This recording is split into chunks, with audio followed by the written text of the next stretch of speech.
everyone, Merry Meet and welcome to Circle Chat. This is a new series on my channel where I often do tarot videos.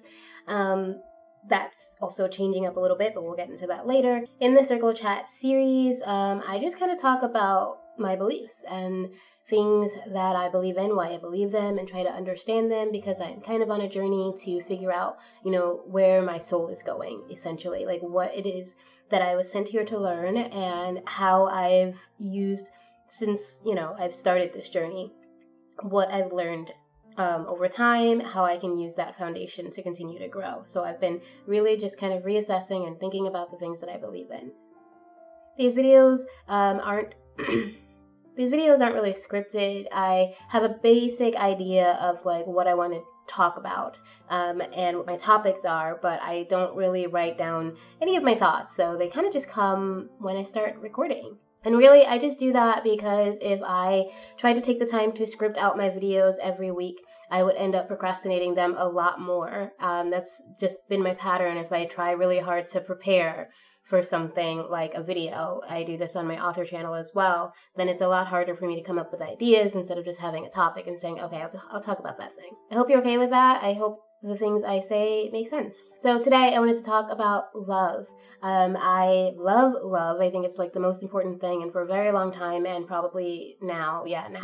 I generally believe that if you're trying to come up with an idea of what God is, what it means, what the basic ultimate essence of God is, in my heart, it's love. I believe God is love. I believe the divine energy that we all kind of work with and connect with, we're better able to make our connections if we do it using or moving through love. But it's kind of tough to figure out what love is. And I honestly, this is something I've always just kind of wondered. And please forgive me for my voice, BT dubs. I am having flu-like symptoms from a vaccine, and it's hitting your girl pretty hard.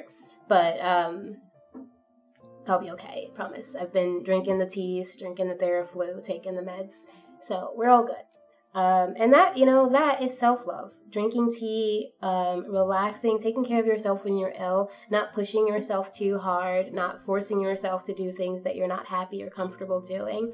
That is a form of self-love, and I think that's one of the most important types of love we need to learn about, like from our childhood,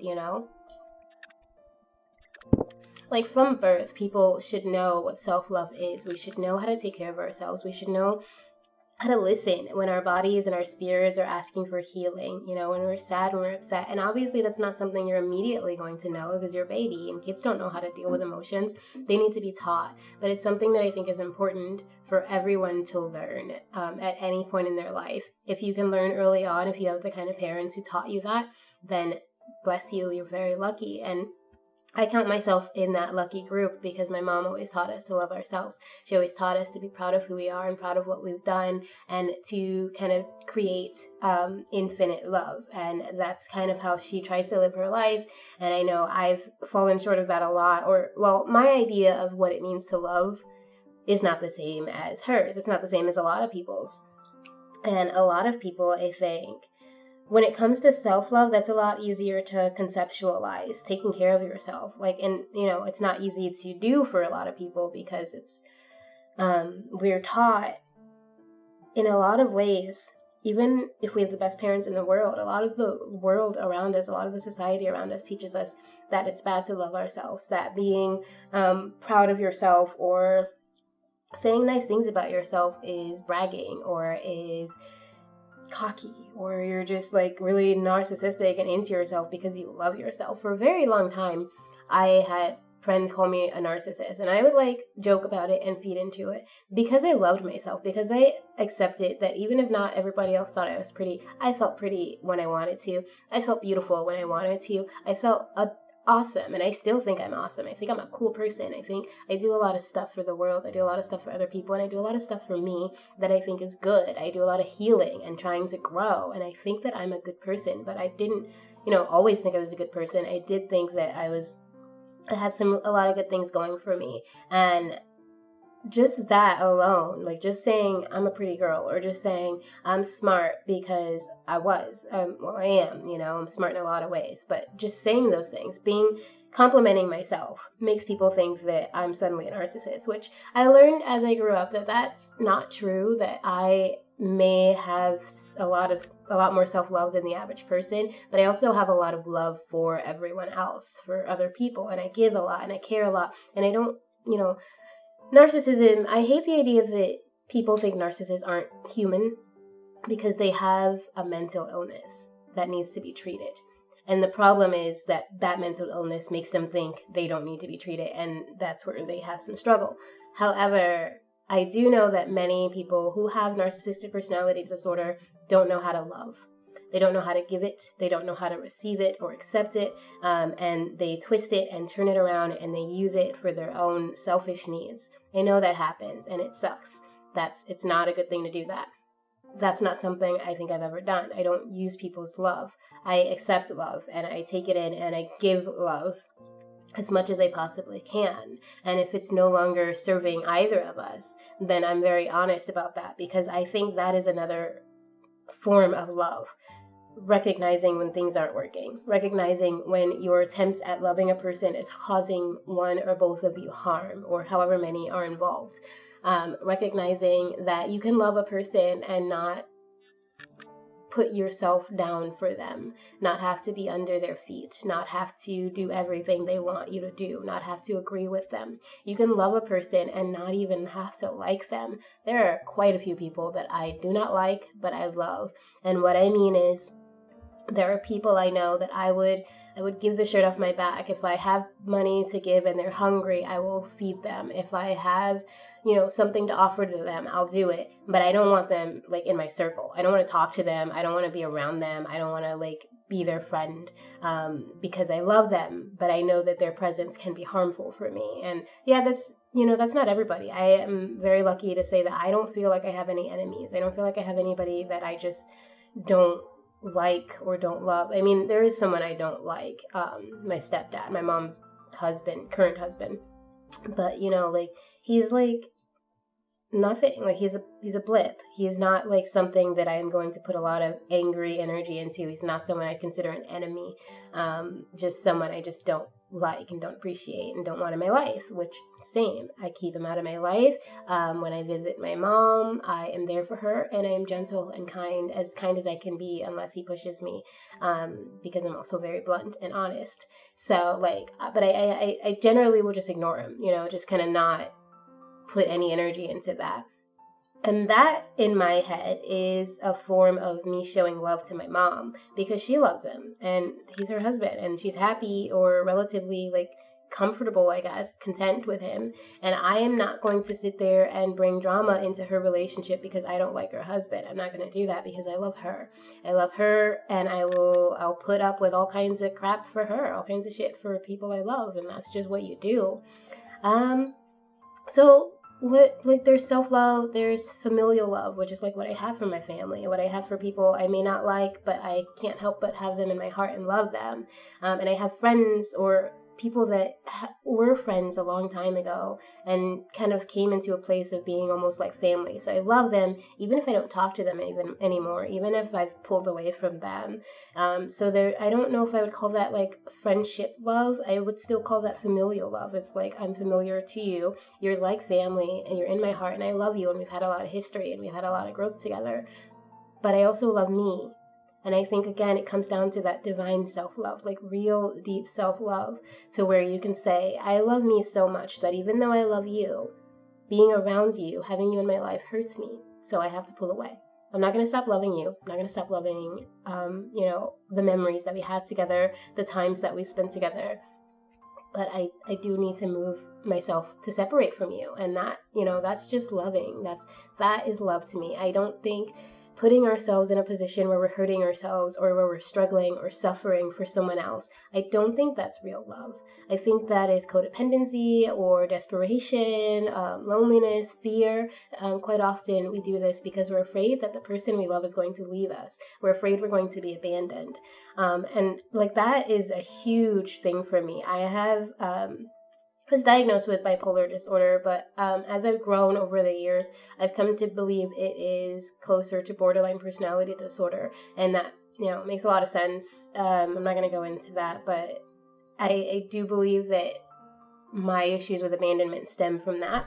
I have some very, very serious abandonment issues and abandonment fears that we'll get into at some point in the future, but a thing that I used to do was either push people away first, like just sabotage my relationships because I knew they were going to leave me eventually, or I would put myself just on the ground. Like I would do anything you asked. I would base myself. I would just follow you. I would do anything to make the people I love stay. And I was so desperate. Like that's the only word I can think of it. I was just desperate because I was afraid. Not because I loved that person, but because I was afraid that that person would leave me and take their love away, even if, they gave me no signs of that. It was just kind of what I was dealing with and what I still deal with now, even in my current relationship. And, there's just a lot of stuff to unpack there. But I do think that I've learned a lot about loving myself to the point where I no longer want to put myself down for someone else. I want to take care of myself.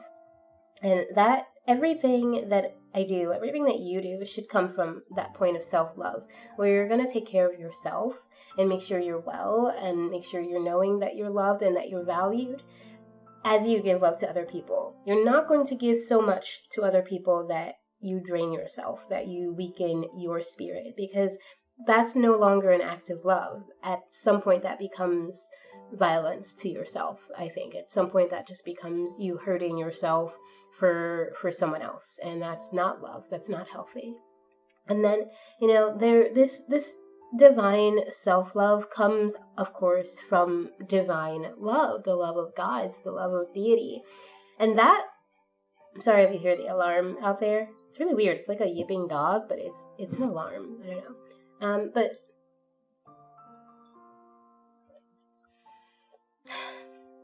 self-love comes from God love, and that is infinite. That is undeterred. That is not about just being nice.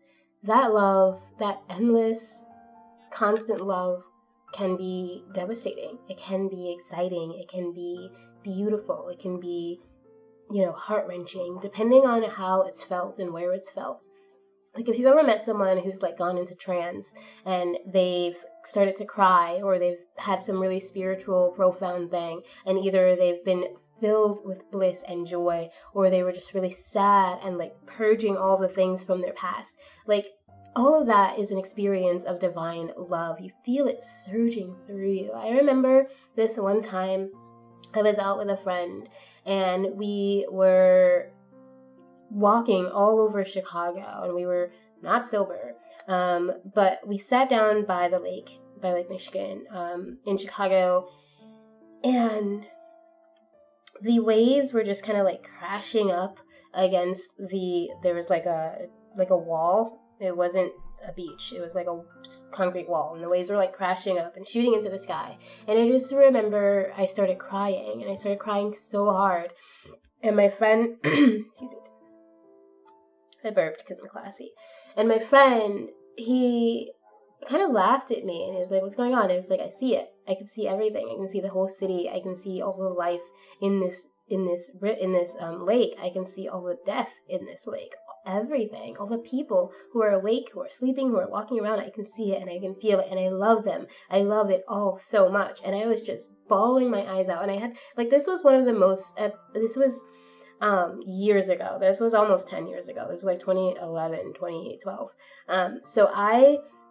This was like one of the most profound moments I had ever experienced, and it was just like, it felt like half an hour of me just feeling love for everything, for everyone, for the entire planet. And I felt like when I closed my eyes, I felt like I could see the whole city. I felt like I was soaring over it and just showering it with love, like just loving people and feeling that their love is there, and feeling also their pain.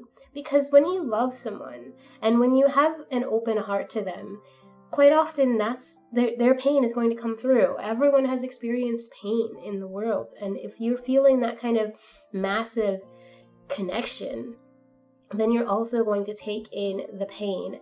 And so like it was just like right in here, like I felt it, and I felt love, and I felt hurt, and I felt fear, and I felt sadness, and all I could think was, I love you all so much, and you know, I want you to know love. And that, I feel, is like, that was divine. That was God's love soaring right through me, waking me up to something, helping me. Because like a year or two later was when I moved to New York, and just kind of the next year after I moved here, I started Maiden Circle, and like started on, like, I had already been pagan, but I hadn't been doing, it was just really private. It was just really me being pagan. And so I wasn't doing tarot, I wasn't doing stuff for people, and it was just a moment of awakening where it was just like, okay, my soul felt that. My soul felt that divine love. It is there, and I need other people to feel it. I need other people to know that it's there, because I honestly believe that the more people who experience that kind of love, the easier the world's going to become for all of us, the better it's going to become. Because the people who don't experience that kind of love, I think as their numbers shrink, so too will their influence. And hopefully that will help heal the world, help heal people, help solve all the problems. Like, I mean, we have the technology that we shouldn't have third world countries. We shouldn't have hungry people. We shouldn't have homeless people. We have the technology, we have the capability, we have the minds, we have the hearts. What we don't have is the leaders. We don't have the people in charge, in power, who want to use those things, because it doesn't benefit them. They you know, have this idea that there have to be losers, and that's the only way they can be winners. And that idea, in my mind, I don't want to say it's inherently evil, but it is not of love. It is not born from love. There is no reason that we should leave people in the states that we leave them in the I mean, even in the United States, like in Flint, Michigan, there's no reason we should have these problems, that they shouldn't have been fixed by now, that they're not taken care of by now. Who cares about money? It's like this made up concept. That is for another video. I almost went on a real rant, but my point is, that is not acting in love. Love is giving. Love is also direct. It can be very gentle, it can be very soft, and that is the kind of love a lot of people want. But I do know that, like, and this is probably going to upset some people, but a person who gets pregnant and decides to terminate the pregnancy, I don't think that is an act that is without love, depending on their reason. Because especially now in 2019, the world that we have, the world I was just kind of ranting about, it's scary, and it can be impossible to survive it if you have to also help a helpless being survive it. That is going to grow up and become a part of it. It can be really hard and impossible and dark, and you could be doing a soul to more damage than you know, than they need. And because I believe that no soul, like, I don't believe that souls just disappear. I believe that if a person passes on, then their soul will either recycle or choose another dimension, choose how to return. But I don't think it's just gone. I don't think, you know, you've just snuffed it out and that's it. So if it's not their time, and a mother knows that, and a mother isn't ready, and she takes it on herself to terminate and to continue her life and to build her life, she could meet that spirit at some other point in her life if she's meant to meet it. But taking care of herself, letting herself grow and heal, making sure that she's not dooming someone else to a miserable life. I think all of that is done in love. I don't think most people who as far as like what I've read and what I understand, who choose to terminate pregnancy, they're doing it with love in their heart. They're doing it because they love themselves, because they love something or someone, including the child that they have to terminate. You don't know. I just can't say that that's not an act of hatred or evil or harm, because it's really an individual thing. And I also think, again, it comes right back to that divine inner self-love. And I think when we can find balance and see that love it's not black and white, or I mean, it's not. It's like it's very I don't know. I don't know what I'm trying to say. Like I said, these aren't scripted. I'm kind of just figuring out how I feel and what I think. But I feel like love can be just as dark and cold as it can be light. But I don't think that's meant to be, when you direct it towards yourself, I don't think it's meant to be destructive.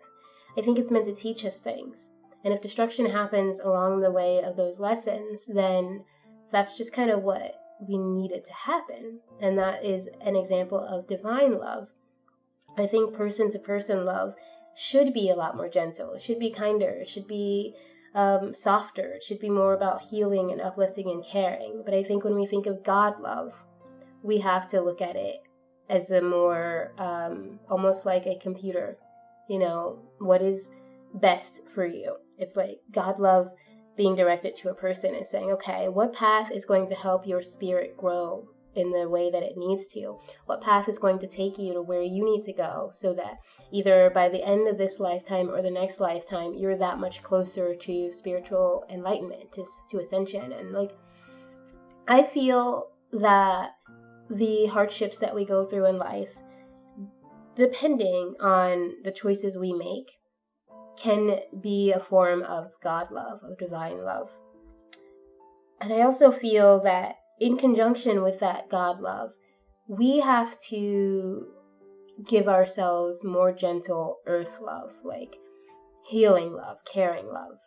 And we have to give that to other people, but not at the extent of depriving it from ourselves, right? So as humans, I think our job is to love each other. I think our job is to love ourselves and love our world and love living beings and creatures, love our planet, love other spirits, and be loving, and try not to judge people, try not to like fall into like any kind of weird illusions that like everybody hates me, blah blah blah. Like I've been there, we've all been there.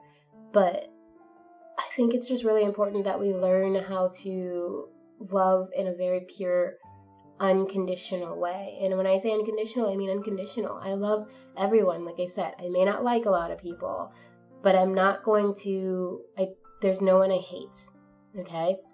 There's no one I can say that I don't want something good for them, even if that something good is just because they're in the life of someone else I love, like I mentioned my stepdad earlier. Like, I'd like it if he made more money and had like a more stable life, because that would ultimately give my mother a more stable life. But yeah, I don't really like him, so I can't say I wish a lot of good for him, but I don't necessarily actively want bad things to happen to him. I used to. I was younger and I was angry, and I really, really, really don't like him. But I don't know, like, it's not worth it anymore to want bad things to happen to people just because I don't like them, because they're people and they're living and they're trying, and I love people unconditionally. And I think I've learned to connect with my inner love of myself. I've learned to collect. I've learned to collect. Why am I saying this? I've learned to connect with divine love, with the love of God. And I think that has helped me to provide more love to people and be a lot less conditional in what I think deserves love. Just be there for people and love them. And even if I think some people, I think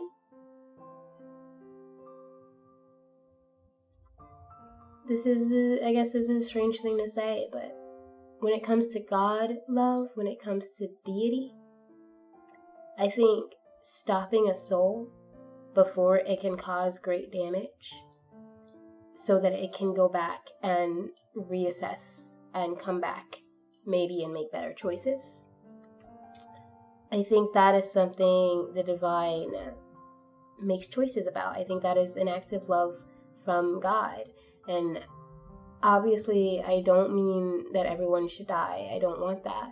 I mean when there are people who create massive damage, people who hurt hundreds of other human beings, people who pass certain laws and make choices for people, for everyone else, make choices for their citizens that we can't really fight against. Those people, I feel, it would be an act of love from God to take them out of the picture and help reset or cleanse their soul. And that is obviously, I mentioned that that's an act of love from God because I am not saying that that's something that humans should take on. I think we should arrest those people and lock them away, maybe rehabilitate those who can be, because a lot of it, I think, has to do, a lot of the people who get up there and have this power, I think they've spent a lot of time being brainwashed and taught that that's okay. And I don't want to name any names, obviously, but we all know. And I just feel like, you know, God could just take care of these things. That'd be great. But of course, another act of God love is free will and making it and putting it on us to make the world better. Telling us, you know, you have the tools, you have the ability, you have the technology, like I said, you have the minds, you have the souls, you have the love in your heart to make the world better, human beings. So make the world better. Use that love to guide us. Use that love to heal and make the world a better place.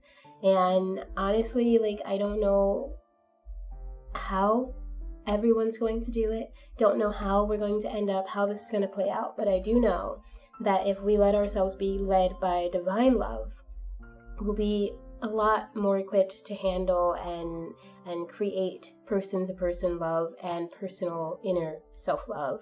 And that means romantic love. That means family love. That means love of friendships. That means the love you have with your pets and your plants, and the love you feel when you walk outside and it's nice and sunny and you've been cold, or you walk outside and it's cool and crisp after it's been really sweaty and gross for a while. That comfort, that I can breathe love, you know? If you connect with divine love, I think you'll be able to see things a lot more clearly. At least I feel like I have. I feel like I've learned a lot just about love and about life over these last few years, especially since moving away from the toxic environments that I had been in for so long. And it was a struggle to kind of crawl out of those places and crawl out of those mindsets. And it's still a struggle. It's still something I have to work on every single day. It's something I have to remind myself to work on every single day, to have more positive mindsets, to see things brighter, to see things better, to feel gratitude, even when I'm having not the best day, even when I'm hurting and feeling loss and sadness. As long as I have and understand and feel divine love, then I know that I am okay. I know that I'm balanced. I know that I'm going to figure things out. I think love is beautiful. I think love is the ultimate power. It is my ultimate gift to the world. And I love you. So thank you for being here. I will see you next time. If you want a little bit of homework, stand in the mirror every day and tell yourself, I love you. Look in the mirror, look right into your eyes, smile if you want to. If you're not happy, you don't have to. But just tell yourself, I love you every day this week. Just look at yourself and say, hey Victoria, I love you. And you're going to feel a lot nicer, just in general. That is my cue. My cat is getting anxious. So I'll see you guys next time. Bye.